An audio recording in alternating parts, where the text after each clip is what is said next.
In October 2010, a Florida courtroom fell completely silent as an 18-year-old girl stood before a judge, waiting to hear her fate.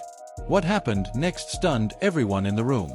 2 consecutive 25-year prison sentences. Financial penalties exceeding $1 million. But that sentence was only the beginning. What this young woman would endure behind prison walls, the daily reality she would survive for more than a decade, would force many people to rethink everything they believed about punishment, justice, and mercy. This is the story of Misty Croslin. And by the end of this video, you may see the death penalty and life imprisonment in a very different light. In January 2011, in Putnam County, Florida, Misty Croslin appeared before Judge Wendy Berger for the second time in just a few months. The evidence in the case was overwhelming. Video footage clearly showed Misty selling prescription oxycodone to undercover law enforcement officers. Prosecutors described the case as open and shut. Judge Berger had discretion. She could have sentenced Misty as a youthful offender, which would have meant a maximum of 6 years. Misty had just turned 18 when the crimes occurred. She had no violent criminal history, no organized operation, no drug empire. Just approximately $3,000 worth of prescription pills sold to someone claiming to be in pain.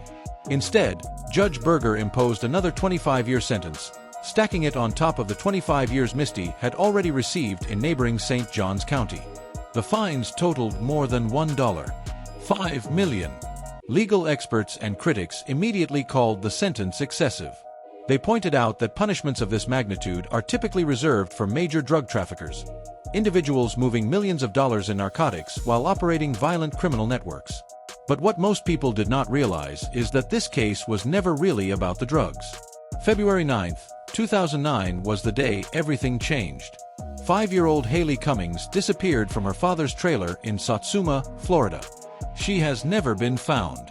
As of December 2025, nearly 16 years have passed, and investigators now treat her disappearance as a homicide. Misty Croslin was the last person known to have seen Haley alive. At the time, Misty was 17 years old, dating Haley's father, Ronald Cummings, and babysitting while he worked overnight. According to Misty, she put the children to bed around 8 p.m. When she woke at approximately 3 a.m., Haley was gone. The back door was found propped open with a cinder block. From the very beginning, investigators were skeptical of Misty's account. Details shifted. Timelines changed. Just 1 month after Haley disappeared, Misty married Ronald Cummings. The marriage ended only months later. Law enforcement believed Misty knew more than she was saying, but they had no body, no physical evidence, and no charges they could file related to Haley's disappearance. Then came the drug sting in 2010. Sheriff Jeff Hardy publicly acknowledged what many already suspected. Getting Misty into prison would allow law enforcement to question her regularly. The drug charges became leverage, a tool to apply pressure on the one person investigators believed held the key to solving the case. The punishment for selling pills became, in effect, the punishment for a crime that was never proven in court. And that unproven suspicion would define the rest of her life. Lowell Correctional Institution in Ocala, Florida is where Misty Croslin has now spent nearly 15 years. It is the largest women's prison in the United States. Unless something changes, she will remain there until June 2031. And this is where the story becomes even darker. In December 2020, the U.S. Department of Justice released the findings of a 2.5-year federal investigation into Lowell. What investigators documented was deeply disturbing. The report concluded there was reasonable cause to believe conditions at Lowell violated the Eighth Amendment's prohibition against cruel and unusual punishment. According to the Justice Department, sexual abuse by staff was frequent, systemic, and deeply entrenched. Between 2015 and 2019 alone, investigators reviewed 161 reported cases of sexual misconduct by staff. Only 8 resulted in arrests. The report detailed officers coercing inmates into sexual acts, women being assaulted and then discouraged from reporting, and victims being placed in isolation during investigations. While confined, they lost jobs, privileges, and access to programs. Many ultimately withdrew complaints just to escape isolation. One correctional sergeant had been accused repeatedly over several years yet continued working at Lowell until 2019, when he was arrested, not for abusing inmates, but for molesting children outside the prison. Former inmates describe conditions that go far beyond constitutional violations. Inadequate food, substandard medical care, violence without accountability. Educational and rehabilitative programs that once existed have largely disappeared. But reading about these conditions is very different from living them every day for 15 years. In Messages from Prison, Misty describes her daily existence as monotonous and isolating. She works simply to pass the time. She keeps to herself to avoid trouble. She says food portions are insufficient and conditions continue to deteriorate.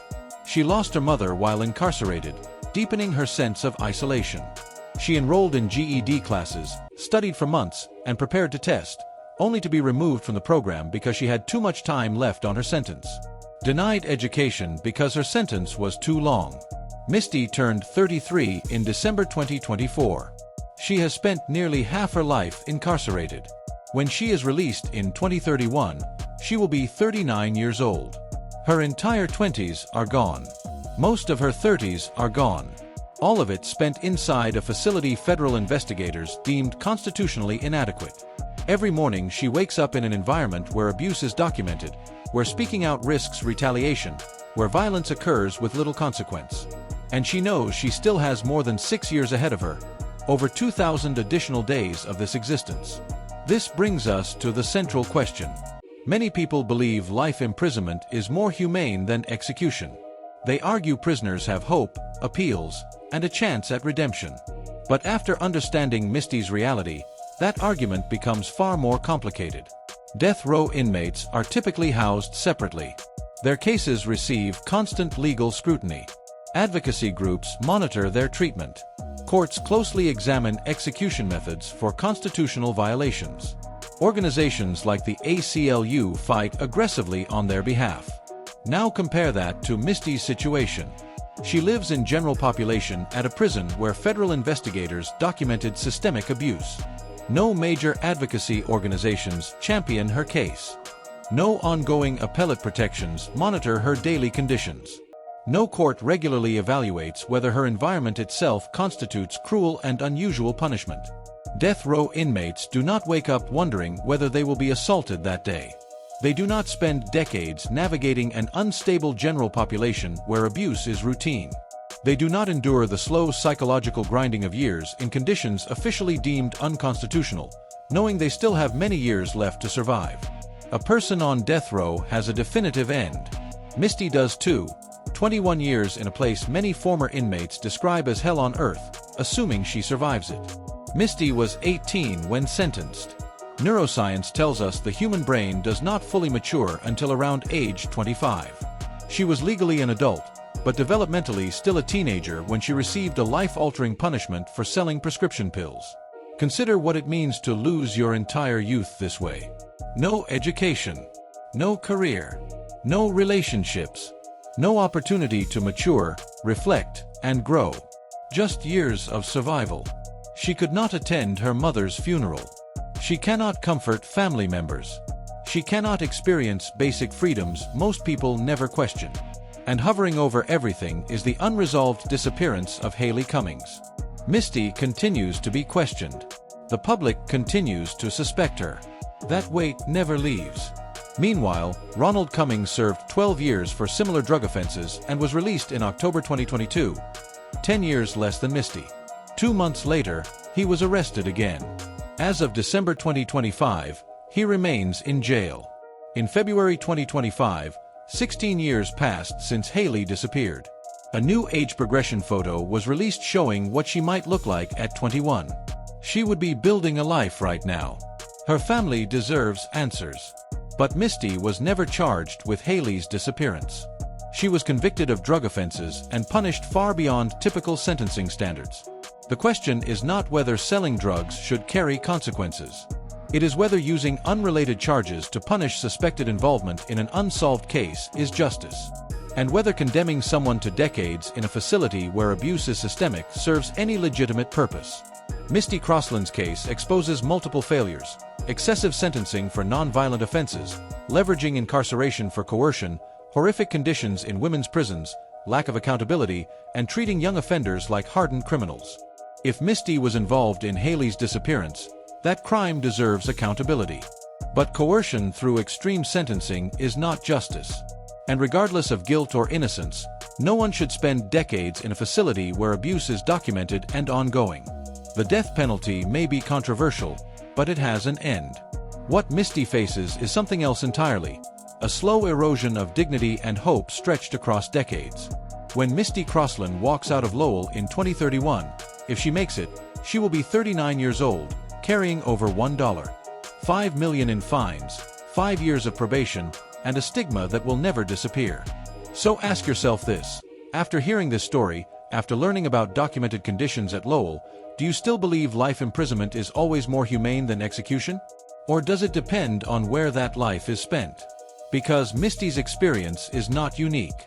And if we are going to incarcerate people, we must confront what that incarceration actually looks like. The truth is rarely simple, but it is always worth examining.